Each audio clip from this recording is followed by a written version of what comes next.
Góðan daginn og gleðilega hvíldardag. Gaman að sjá ykkur öll hér. Hjartalega velkomin. Takk fyrir fallega tónlist hérna í upphafi. Og við skulum byrja núna á því að syngja öll saman salmi númer 41, Svo hátt, svo hátt.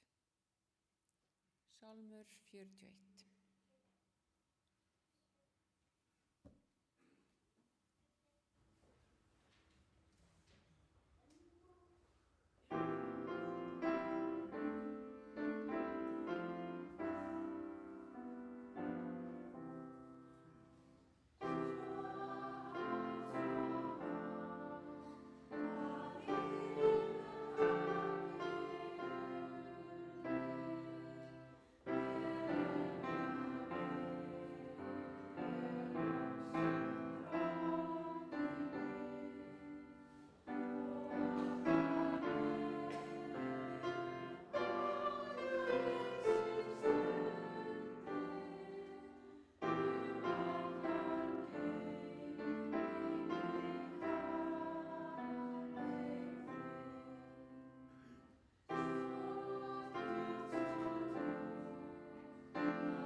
Dásamlegt að geta sungið svona Guði lof og við skulum fara inn í annan lofsöng sem er númer 12, Lof syngið drottni.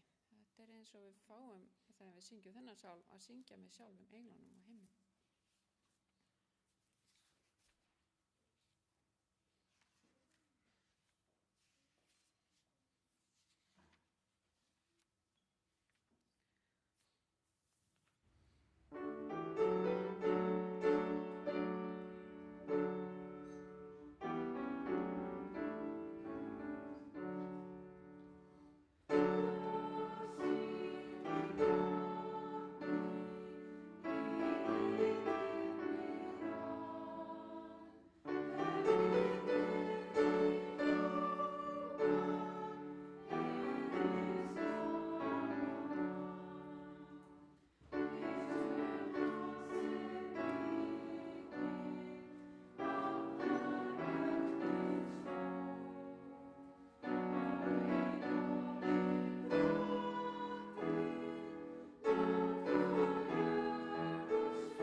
Skulum við fletta upp á annarri konungabók, 5. kafla, 13.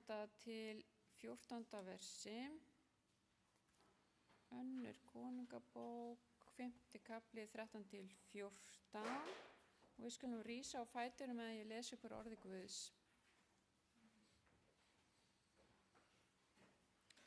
Þá gengu þjónar hans til hans, töluðu til hans og sögðu: Ef spámaðurinn hefði skipað þér eitthvað erfitt, myndir þú þá ekki hafa gjört það? Hve miklu fremur þá hann hefur sagt þér, lauga þig og þú munt hreinn verða. Þá fór hann ofan eftir og dýfði sér 7 sinnum niður í Jórdan, eins og Guðsmaðurinn hafði sagt. Varð þá hold hans aftur sem hold á ungum sveini og hann varð hreinn. Kæri Drottinn, við lofum þig og við þökkum þér fyrir þennan fallega dag sem þú hefur gefið okkur og það að þú hefur líka gefið okkur þá gjöf að hvílast í þér einu sinni í viku og halda upp á fallega sambandi sem við höfum við þig. Ég bið þig, Drottinn minn, að hjálpa okkur að muna alltaf eftir því sem þú gerðir fyrir okkur og þakka þér fyrir það að hafa viljað deyja fyrir okkur.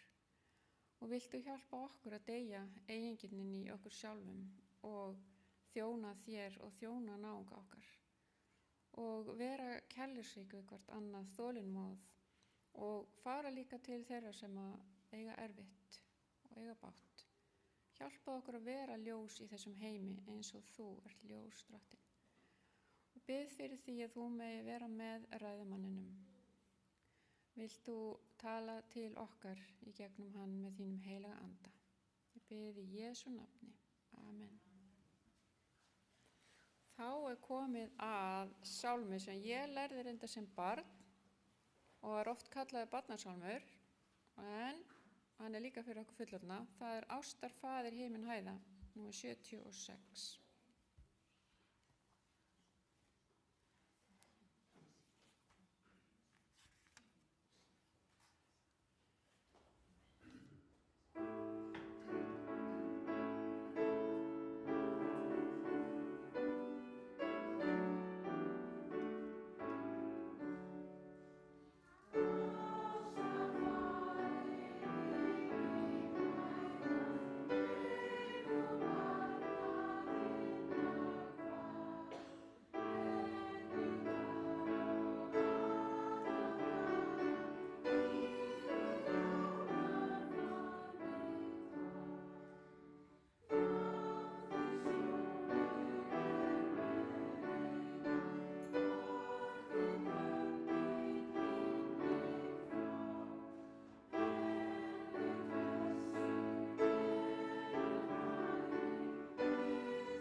Komið að því að taka upp gjafir og gjafirnar í dag, það renna í safnaðarsjóð til þess að sjá rafmagn og hita og viðgerðir hér á þessu húsnæði.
Drottinn minn, við þökkum þér fyrir að þú gefur okkur allt sem við þörfnumst og við þökkum þér líka fyrir að þú gefur okkur tækifæri til að gefa til þíns málefnis.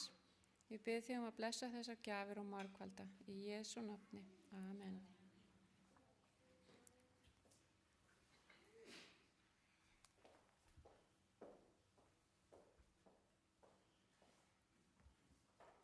Jæja, krakkar, nú er komið að barnasálminum. Þið megi koma hérna fram með viljið, en allavega við skulum byrja að syngja. Það er sálmur númer 179, Jesús hann oss elskar öll.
Ég sé að það er eitt barn komið hérna fram, en það eru fleiri börn þarna úti, sé ég.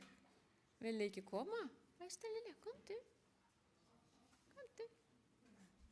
Þarna kemur Jared, hann er að koma líka. Gjörið svo vel, krakkar. Those of you that need translation in English, please get the headphones at back. Los que necesitan traducción en español, já, það er enginn til þess að þýða yfir á spænsku, sé ég. Já, ok. Kannski að reyna að hjálpa stað þegar það eru nokkur, er ég kveikt á mér? Nei, það er ekki kveikt á þér, það heyrist ekki í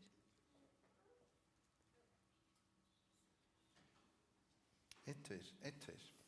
Þurfum kannski að hjálpa stað í dag af því að það er nefnilega landkunnaða messa eða guðþjónusta í Ingólfsstræti. Þannig að einhver af þeim sem að þýða vanalega fyrir okkur á ensku og spænsku eru ekki hér í dag, heldur eru með litlu landkunnunum sínum í Ingólfsstræti. Þannig að við þurfum kannski að hjálpa stað með þýðingarnar og finna út úr því. Já, mér sýnist að þurfa meira á spænsku þýðingu. Það er meira, ég sé ekki neitt sem þarf á ensku þýðingu. Ok. Ég ætla að segja ykkur sögu, krakkar. Les quiero contar una historia. Og sagan, hún er Naaman. Y la historia es de un señor que se llama Naaman. Og nú er ég of neðarlega til að glærukynningi vilji fara áfram fyrir mig. En sagan er getur verið að við séum ekki inn í glærukynningar. Ég næ ekki að skipta, Tómas.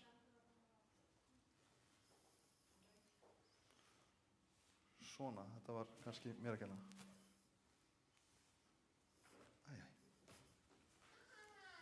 Ekkert að virka fyrir mig. Hún vill ekki virka. Kemur svona. Þá fæ ég. Koma núna.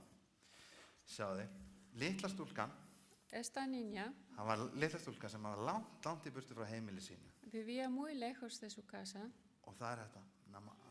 Þessi stúlka hér. Es esta niña aquí. Hún vann fyrir Naman hershöfðingja Ella trabajaba para un general que se llamaba Naamán og konuna hans. y su mujer. Hún þvoði upp, Ella lavaba los hún fór í trastes, sendiferðir hacía mandados og litla stúlkan gerði allt sem Naman hershöfðingi og konan hans báði hana nema eitt. Todo lo hacía para Naamán menos una cosa. Það var eitt sem að litla stúlkan gerði ekki. Una cosa que ella no hacía.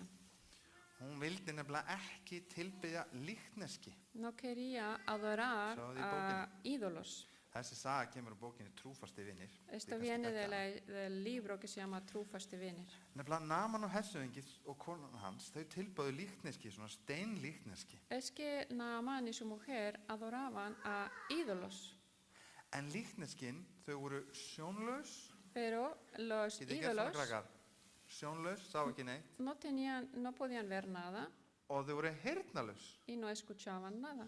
þau heyrðu ekki neitt. No escuchaban nada. Þau voru sjónlaus, þau tökum fyrir augun, No podían ver og svo heyrnalaus. y no podían escuchar. Þau voru bara skurgoð. Solo eran ídolos. Og þegar hún var beðin að tilbiðja líknessin, þá sagði hún, Y cuando le pidieron que adoraran al ídolo, ella decía, nei, no, ég get ekki tilbiðja líkneski. yo no puedo adorar a un ídolo. Ég bið til Guðs í himninum. Yo solo adoro a Dios en el cielo. Hann sér mig Él me ve og hann heyrir í mér. y me escucha. Hann var nefnilega ekki sjónlaus No estaba ciego og heyrnalaus eins og líkneskan. y tampoco era sordo. Það vantar þessa mynd. Takk, ásti mín.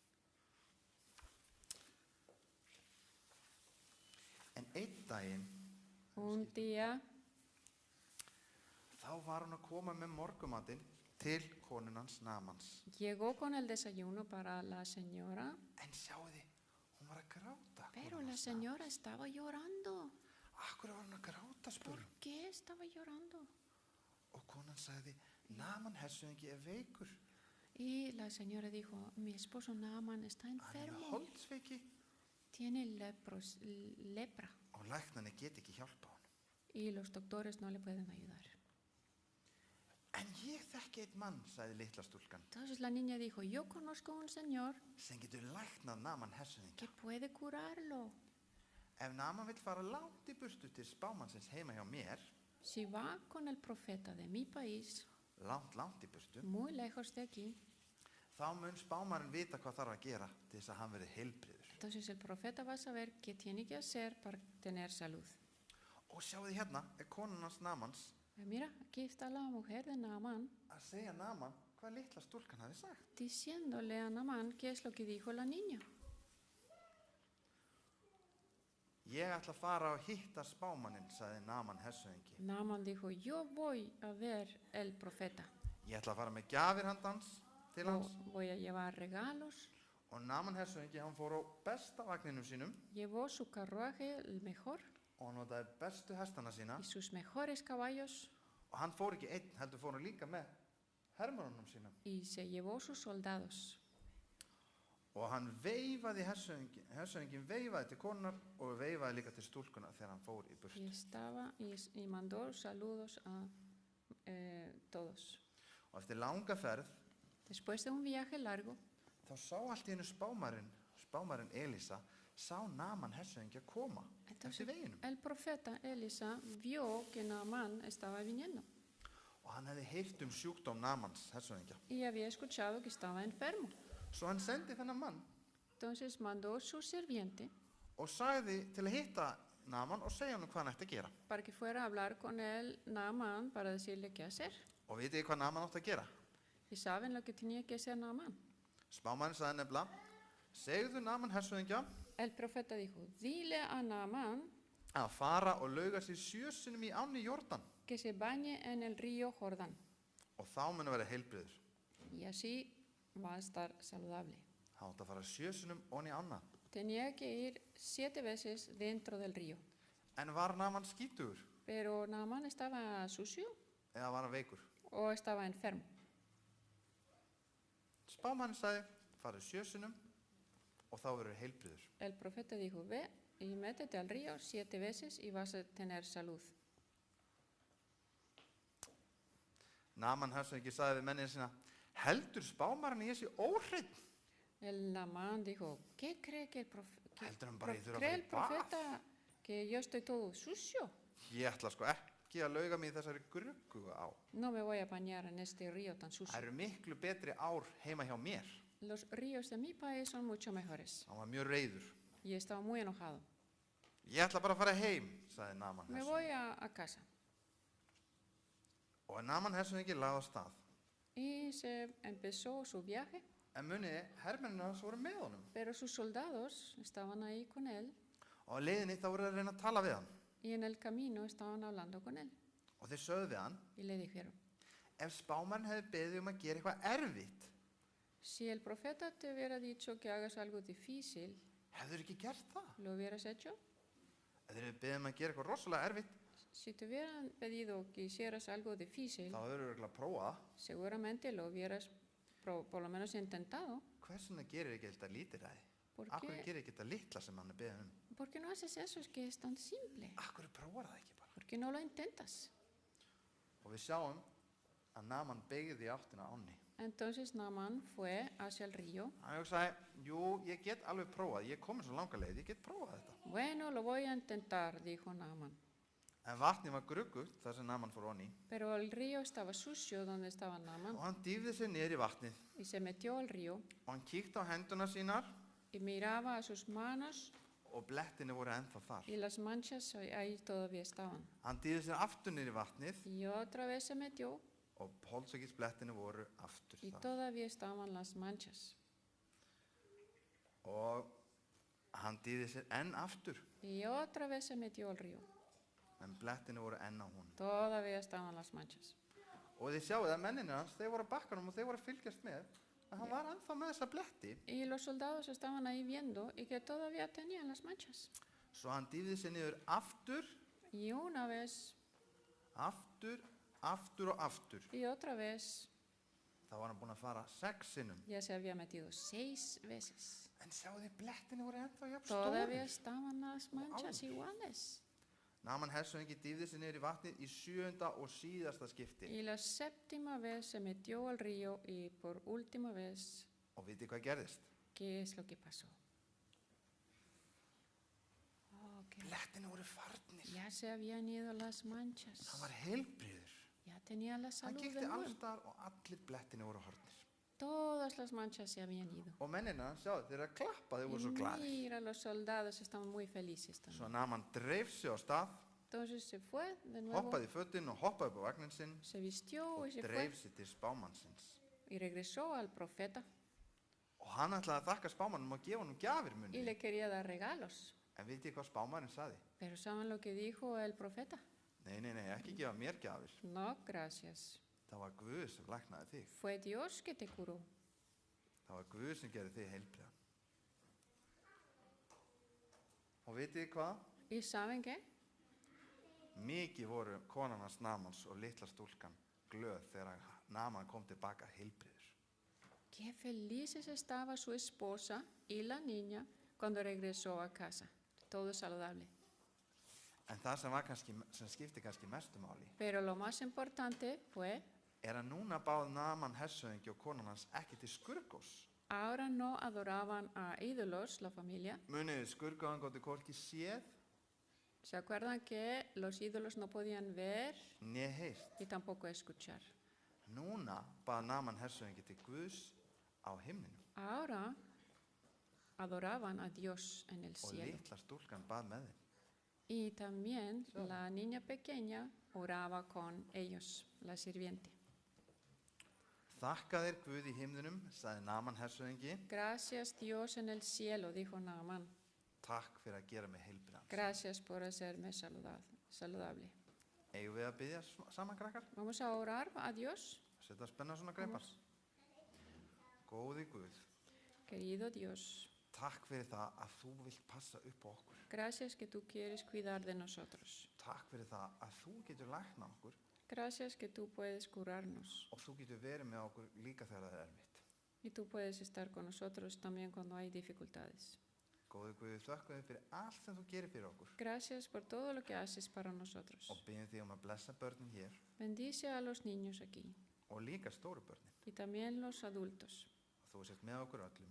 Que siempre estés con nosotros. Í Jesú nafni. En el nombre de Jesucristo. Amen. Amén. Takk kærlega, krakkar. Ahora Steffi va a estar allá atrás traduciendo al español, si alguien necesita traducción.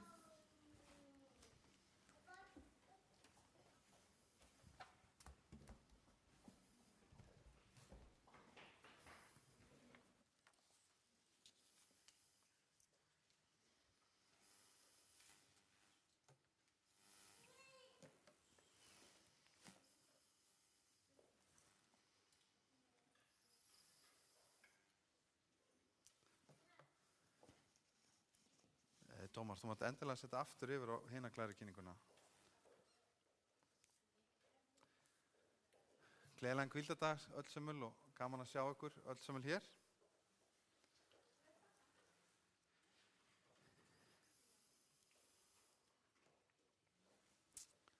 Við tókum góðan tíma í að fara í gegnum sögun Naman sem þið kannski þekkið ágætlega vel, bæði úr bókunum Trúfasti vinir, en líka að sjálfsögðu þessa sögu að finna í Biblíunni. En áður en við snúum okkur að ræðinni þá ætlum við að lúta höfði í bæn.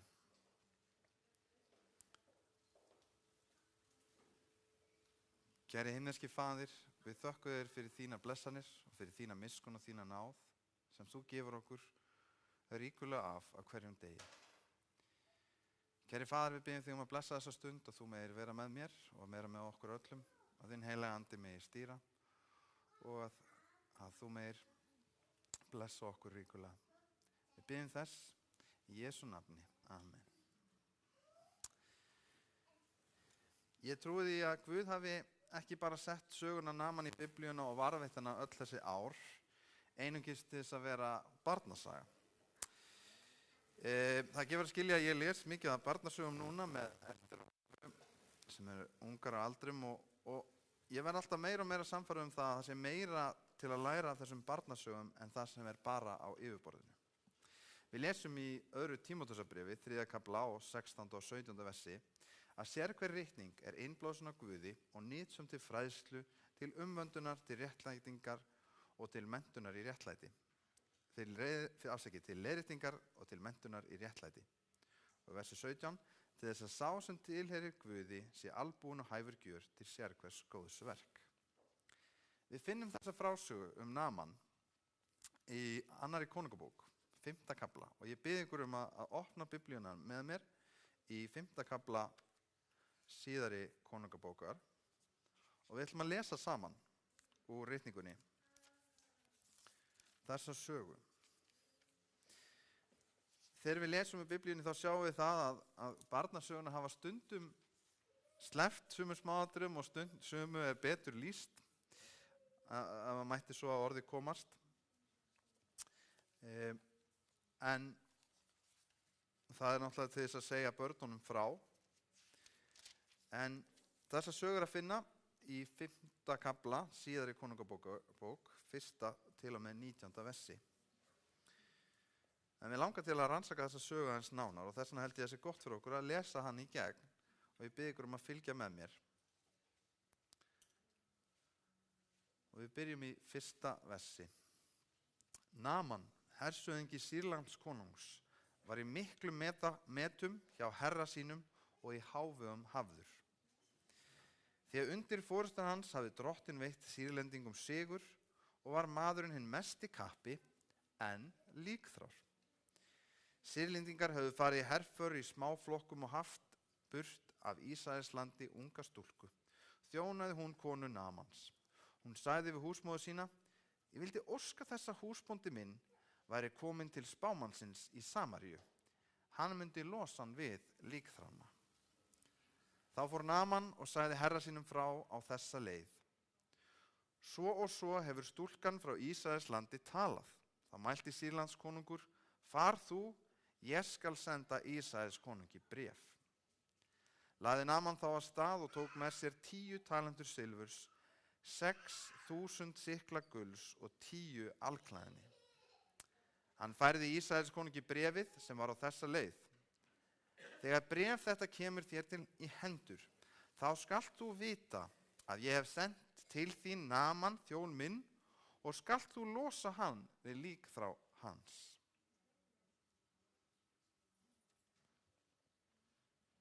En Ísraels konungur hafi lesið bréfið, reif hann klæði sín og mælti: Er ég þá Guð, er deytt geti og lífgað, fyrst hann gjöri mér orðum að losa mannin við líkþrá hans? Megi þér þar sjá og skynja að hann leitar saka við mig. Þegar við komin hér í sögunni, að þá hefur við séð að Naaman var hershöfðingi í Sýrlandi og hann var í miklum metum.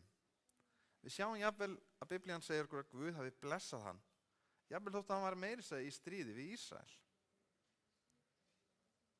Við sjáum það að af því að Guð hafi blessað hann, að þá var hann mikið metum hjá Sýrlandskonungi, þannig að Sýrlandskonungur sendir hann með bréf til Ísraels konungs. Sýrlandskonungurinn óska eftir því við Ísraels konung og hann læknar hann af líkþrá. Ísraels konungurinn fær bréfið og hver viðbrögð hans? Sýrlandskonungur öflugri konungur, sterkari konungur á þessum tíma og hann að krefjast þess að hann læknar hann af líkþrá. Og hvað ef hann getur ekki læknað hann líkþrá, hugsar Ísraels konungurinn. Ég get ekki læknað hann í líkþrá, hugsaði hann. Sýrlands konungur örugglega bara að búa til einhverja ástæðu til að fara í stríð við mig. Þannig að Ísraels konungur rífur klæði sín, hræddur við hvað skyldi koma. En höldum áfram að lesa í 8. versi. En Elísa, Guðsmaðurinn, frétti að Ísraels konungur hefði rifið klæði sín, senda til konungs og lét segja honum: Hví rífur þú klæði þín? Kom hann til mín, og þá skal hann komast í raun að til spámaður í Ísrael. Þá kom Naaman með hesta sína og vagna og nam staðar úti fyrir húsadyrum Elísa. Og þá sendi Elísa mann til hans og lét segja honum: Far og lauga þig 7 sinnum í Jórdan, þá mun hold þitt komast í samt lag og þú munt hreinn verða.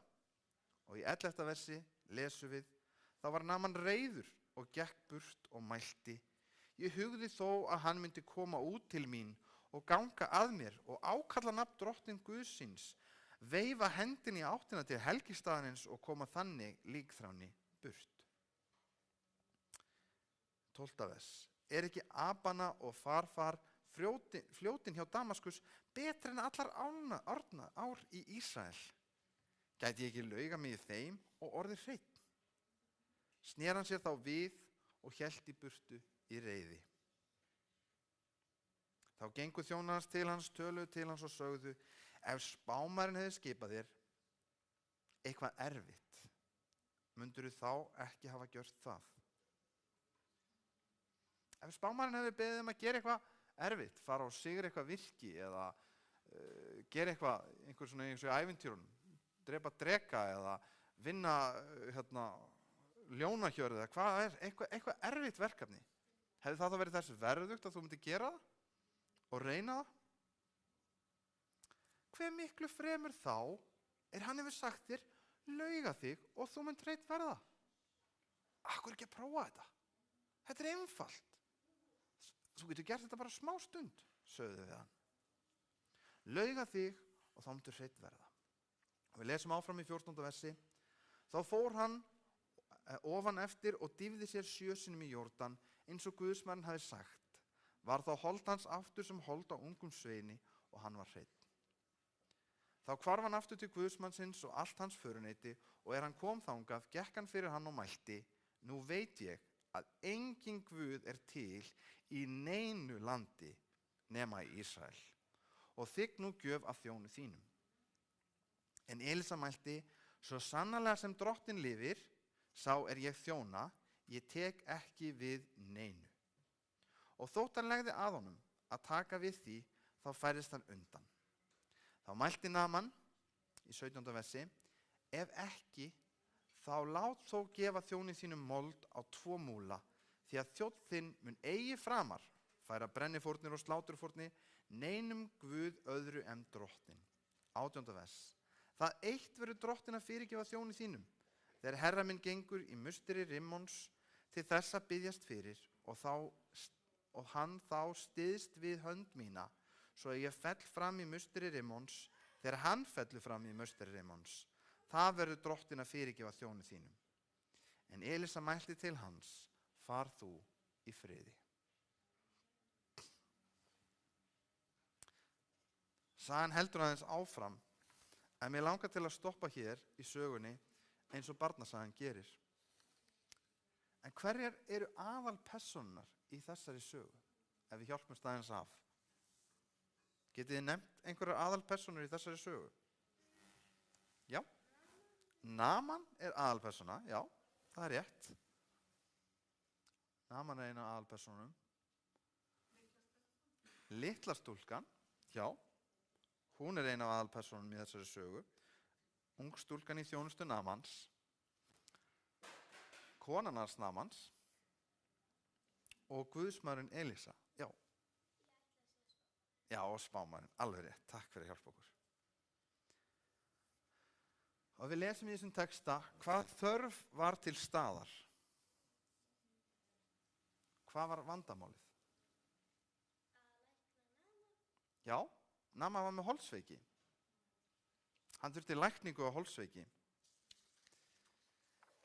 En hvaða þörf var það kannski sem skipti meira máli heldur en sú þörf? Já, það er alveg rétt. Það skipti meira máli að vera í sambandi við Guð. Það var það sem skipti virkilega máli. Hann var með líkþrá. Hann þurfti að losna við líkþrána, en hann þurfti svo miklu meira á að halda að eigna samband við Guð, hinn lifandi Guð. En þegar Naman var ennþá í Sýrlandi, hvaða lausnir hafði hann?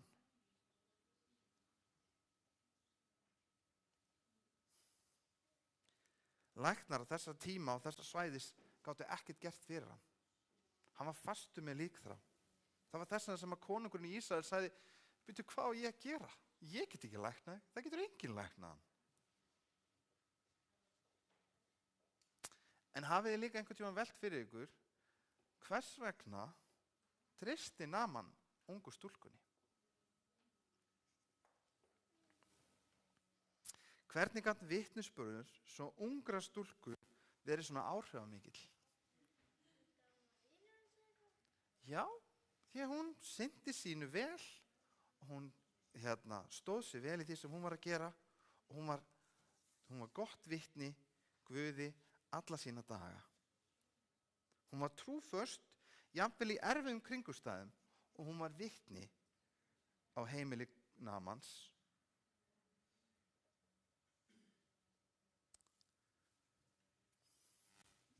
Við töluðum aðeins saman um það hvernig konungurinn brást við.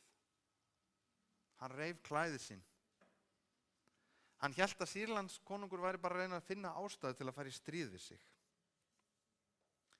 En vissi unga stúlkan eitthvað sem að konungurinn hefði kannski gleymt?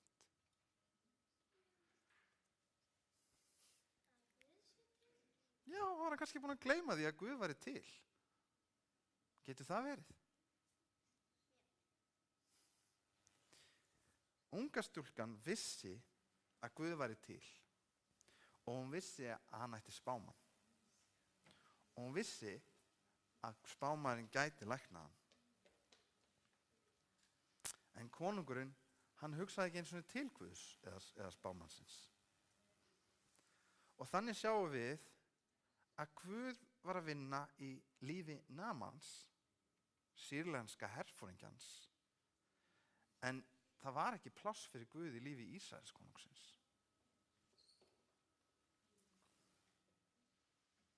Við hefðum kannski haldið að vera öfugt, að Guð var að vinna í Ísraelsmönnum en ekki Sýrlendingunum. En það var ekki þannig. Guð var að vinna í hjörtum Namans, og auðvitað reynir hann að vinna í hjörtum okkar allra, en hann var að vinna í huga og hjarta Naamans og leiða hann til sín.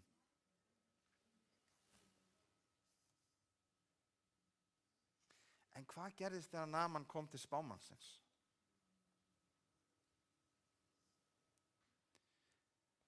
Hershöfðingi, mikill smetinn í öllum sínum skrúða, með flottasta vagninn sinn, vorum með mynd hérna áðan. Hann er með allan vagninn sinn og hann er með hermennina með sér, hann er með þvílíkar gjafir og hann er kominn til að hitta spámanninn. En hvernig tók Elísa á móti honum?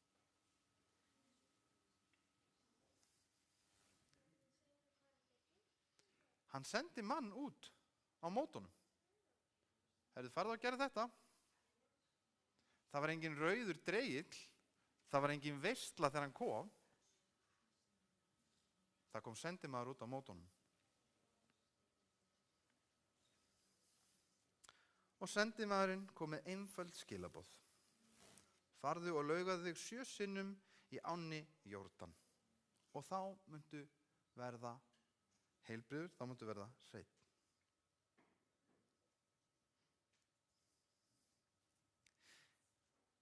Ég veit ekki með ykkur og við vorum kannski ekki til staðar á þessum tíma og ekki uppi á þessum tíma, en gátu allir þeir sem voru líkþráir bara farið í ána Jórdan og dýft sér 7 sinnum onni og urðu þá heilbrigðir?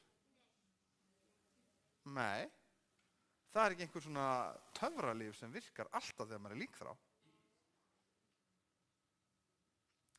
Þannig að þegar hann bað hann að fara 7 sinnum í ána Jórdan og deyfa sér þar, þá var það ekki beint rökrétt.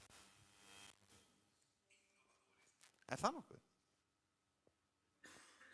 Af hverju ætti einhver að læknast við það að fara onni í ána Jórdan? Já, það er nefnilega það að þar kemur trúin inn í myndina. Þar kemur trúin inn í myndina. Hefði hann ekki getað sagt við hann að lauga sig bara einu sinni? Hefði það ekki verið nóg? Nei, kannski ekki. Ég held til nefnilega að þessi ástæði fyrir hann átt að lauga sig 7 sinnum en ekki bara einu sinni. Haldið ef maður fyrir 7 sinnum onni í vatnið að þá læknir það meira eða minna? Kannski meira. En ef við fyrir 7 sinnum onni í sundlaugina þá er alveg eins og áður, ekki ennþá með exemið.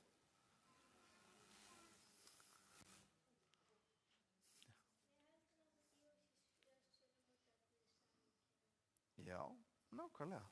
Guð bað hann að fara 7 sinnum og lauga sig og þá þurfti hann að gera það. Hann þurfti að fylgja fyrirmælum Guðs. Hvað er eitthvað sem gerist sem hefur með 7 að gera í Biblíunni? Kannast þið eitthvað við það?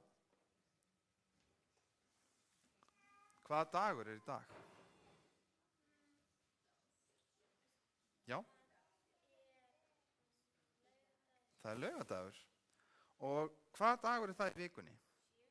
Það er 7. dagurinn í vikunni.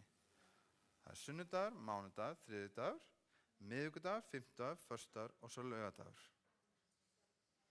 Það er nefnilega þannig að Guð gefur okkur leiðbeiningar í orði sínu og hann lofar okkur blessunum ef við fylgjum því. Sumt getum við séð og sumt er rökrétt. Sólin ríkir yfir deginum og tunglið yfir nóttinni, sem segir okkur það að það er sniðugt að vera vakandi á daginn og sofandi á nóttinni. Það er allir sammála um það? Já. Það ekki? Nema uglunar, næturuglunar, þær vilja bara vera vakandi á nóttinni. En ef við sofum á nóttinni, þá erum við úthvíld og okkur líður vel. En það að fara 7 sinnum onni í ána Jórdan, við getum ekki séð af hverju það á að virka. Það er ekki neitt áþreifanlegt. Heldur sagði Guð við Naaman hann ætti að gera nákvæmlega þetta, fara í ána Jórdan og lauga sér 7 sinnum og þá myndi hann verða heilbrigður. Og ég held að þessi saga sé að hjálpa okkur og minna okkur á táknrænan hátt að það þegar við fylgjum fyrirmælum Guðs, þrátt fyrir að það sé ekki einhverja ytri ástæður eða aðstæður sem styðja við það, að þá er Guð tilbúinn að blessa okkur ennþá meira. Hann blessar okkur þegar við sofum á nóttinni eins og náttúran er skipuð. Hann blessar okkur líka ríkulega ef við höldum hvíldardaginn hans. Það er samt ekkert í himintunglunum sem að segir okkur að vikan eigi að vera 7 dagar eða þann 7. dag að hvílast. En alveg eins og Naaman var sagt, laugaðu þig 7 sinnum, þá segir Guð við okkur, halda skaltu hvíldardaginn heilagan. Þannig að þarna sjáum við að þegar við fylgjum fyrirmælum Guðs eins og Naaman gerði, að þá fylgir því ótrúlega mikil blessun. Hann Naaman læknaði ekki einungis af líkþrá eða holdsveiki, heldur eignaðist hann samband við hinn lifanda Guð. Hann vissi hann þyrfti að fara aftur í þjónustu herra síns, þannig að hann bað grið að þegar hann myndi falla niður í musteri Rimmons, að þá væri hann ekki að tilbiðja, hann væri eingöngu að vera þar því að herra hans væri þar. Og Elsa mælti við hann, far þú í friði. Honum var mikið í mun það að það yrði ljóst að hann ætlaði ekki að tilbiðja lengur skurgoð.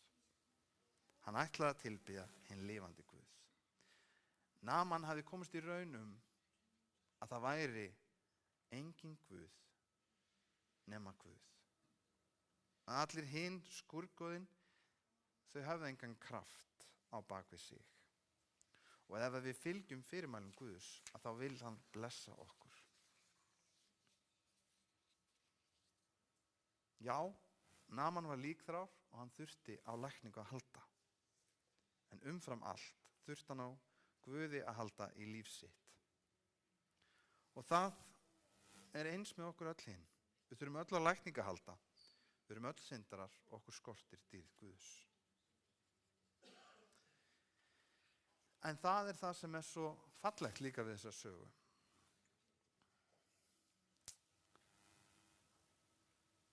Hann Naaman fór til spámannsins með fullan vagn, og ég hugsa að það hafi örugglega verið fleiri hermenn og það hafi verið fleiri vagnar, því að magnið af gjöfunum sem átt að taka með, það hefði ekki passað í þennan eina vagn. Naaman hafði ekki kynnst Guði áður en hann lagði af stað og hann vissi ekki að lækning Guðs væri ókeypis. Okkur er nefnilega öllum boðin fyrirgefning. Við þurfum ekki að vinna okkur hana inn, við þurfum ekki að leysa flóknar aðstæður eða þrautir. Við þurfum bara að taka á móti fyrirgefningu Guðs og gefast honum að fulla öllu. Eilíft líf sem er laust við sársauka og tár stendur okkur til boða ókeypis. Ef spámaðurinn hefði skipað þér eitthvað erfitt, mundirðu þá ekki hafa gjört það. Stundum er fagnaðarerindið svo einfalt, svo skýrt, að við förum að reyna að hugsa það flóknar, förum að reyna að flækja það. Og stundum þá flækjum við það og eða við móðgumst eins og Naaman. Við viljum ekki gera þann einfalda hlut.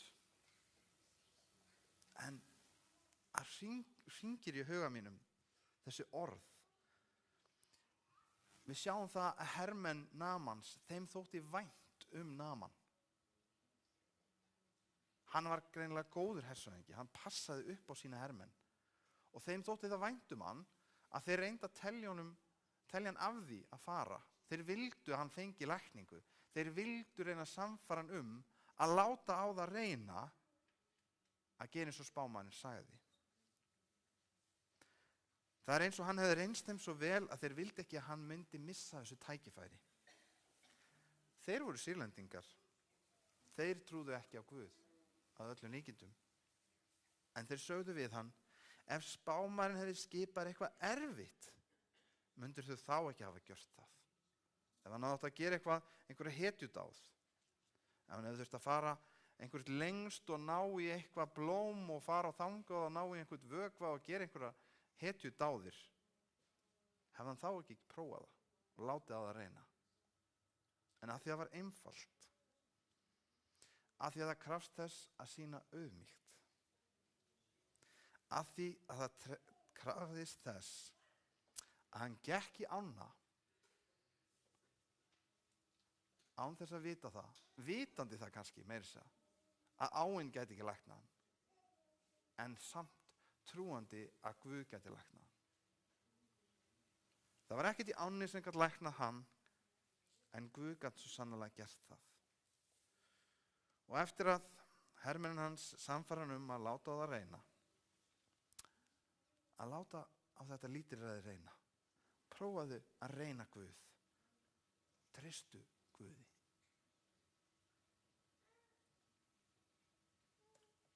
Og það var svo sannarlega rétt ákvörðun hjá honum að treysta Guði. En svo annað sem við vitum kannski ekki sjálf, og við vitum aldrei hvort það sé einhver Naman sem verður á okkar vegi, sem við hittum. Einhver sem Guð að vinna í hjarta og vill leiða til sín. Guð að vinna í hjarta einhvers og hann að leiða hann til sín eins og Naman. Naman, þessi hershöfðingi heiðins þjóðarleiðtoga, en samt var Guð að blessa hann.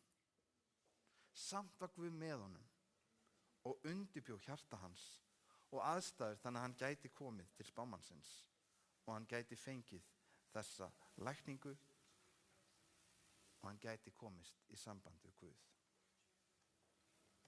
Ó að okkur mætti gefast tækifæri til þess að taka þátt í slíkum máttarverkum Guðs. Við vitum að það mikil gleði á himnum þegar syndari snýr frá villu og hroka. Og þetta gleði sem við getum fengið hlutdeild í þegar við störfum sem samverkamenn Guðs og segjum öðrum frá. Ég vil ekki hafa þetta mikið lengra í dag, en áður en við ljúkum þá skulum við lúta höfði í bæn. Kæri Faðir, við þökkum þér fyrir orð þitt og fyrir allar þínar blessanir. Við þökkum þér fyrir að þú ert hinn sanni Guð. Guð sem bæði heyrir og sérð okkur. En ekki bara það, þú elskar okkur svo mikið að þú gafst son þinn engillinn til þess að hver sem á þig trúir glatist ekki, heldur hafi eilíft líf. Við þökkum þér fyrir ritninguna og fyrir þá leiðbeiningu og uppörun sem við getum haft af henni. Í dag höfum við lesið og hugleitt frásögun Naman og hvernig þú læknaðir hann. Hann treysti þér og hann gaf sér þig að fullu og öllu. Þú læknar hann að sjúkleik, en umfram allt þá frelsaðir þú hann frá fjötrum skurkaradýrkunar og syndar. Við vitum að þú ert hinn mikli læknir og við biðjum þig lækningu fyrir þá að meðal okkar sem eru sjúkir og eru einmana. Góði Guð, við biðjum þig einnig að hjálpa okkur að trúa og treysta á þig. Hjálpa okkur að hafa í huga orð þjóna Namans. Ef spámaðurinn hefði skipað þér að gera eitthvað erfitt, mundur ekki þá hafa gjört það. Lífið með þér svo miklu meira virði en nokkur þess sem heimurinn hefur upp á að bjóða. Við biðjum þig að gefa okkur þinn heilaga anda og leiða okkur á hverjum degi fram að endurkomu þinni. Góði Guð, í dag þegar við erum beygt höfuð og lokuð augu og eftir að hafa hlýtt á orð þitt, þá kann það vera einhver hér í dag sem vill segja í hjarta sér: Góði Guð, ég hef fundið fyrir verki þínu í hjarta mér og ég vil gera líkt og Naman. Ég vil gefast þér á fullu og öllu. Og ef það einhver sem í hjarta sér vill gefa líf sitt til Guðs hér og nú, þá biðjum þeim einstaklingi að standa upp.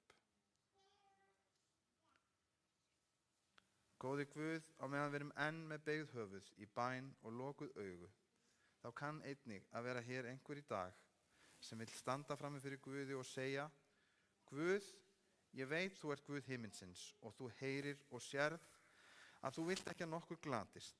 Guð, ég bið þig að undirbúa hjarta og huga minn til þess að þjóna þér og segja öðrum frá náð þinni og miskunn. Frá því að þau þurfa ekki að vinna sér inn frelsun, heldur aðeins að taka á móti henni með opnum örmum. Ef það er einhver hér í dag sem í hjarta sínu vill samstarfa með Guði til að leiða aðra til hans, þá bið ég þeim einstaklingum að standa einnig upp.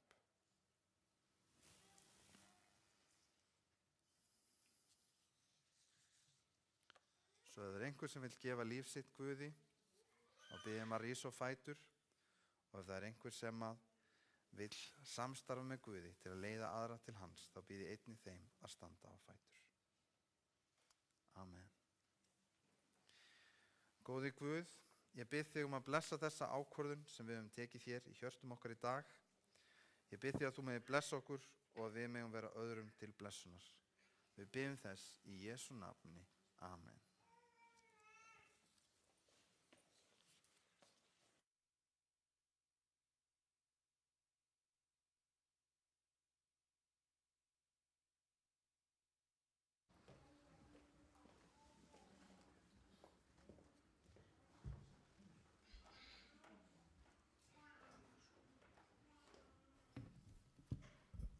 Takk fyrir þetta, Kristján. Hvílík blessun það er að hafa fengið að leiða naman til Guðs, þessi litla stúlka. Ef hún gat það, þá getum við það líka.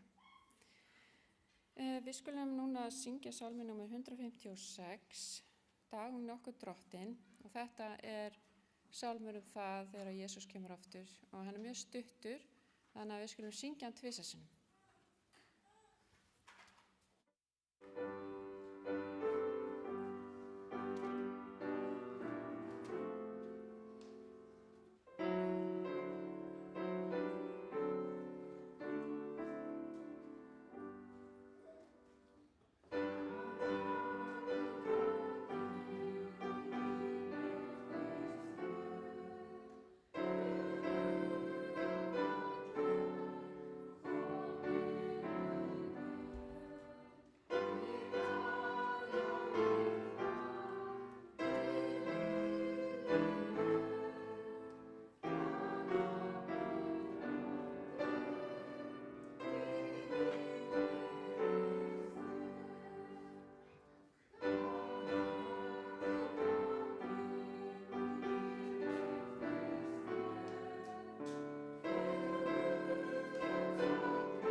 Kristján Ari verið með blessunarorðin. Við skulum rísa á fætur.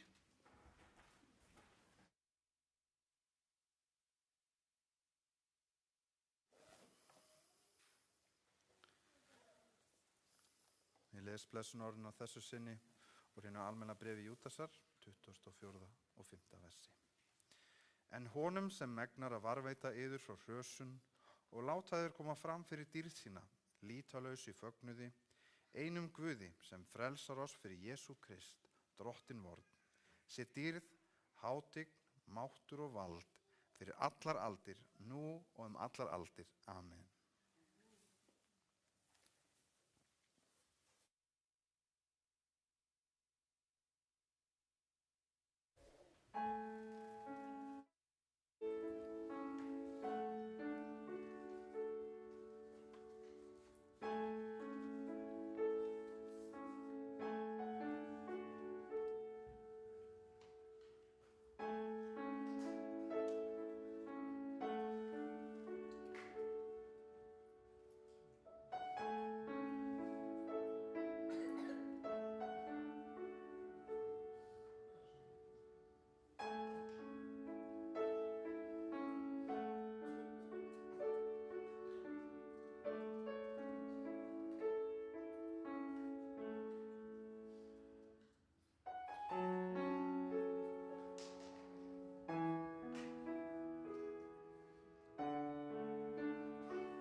það er dásamlegt að hafa þessa fallegu tónlist. Maður er bara búin að fá hérna tónlistaratriði 3 sinnum í dag.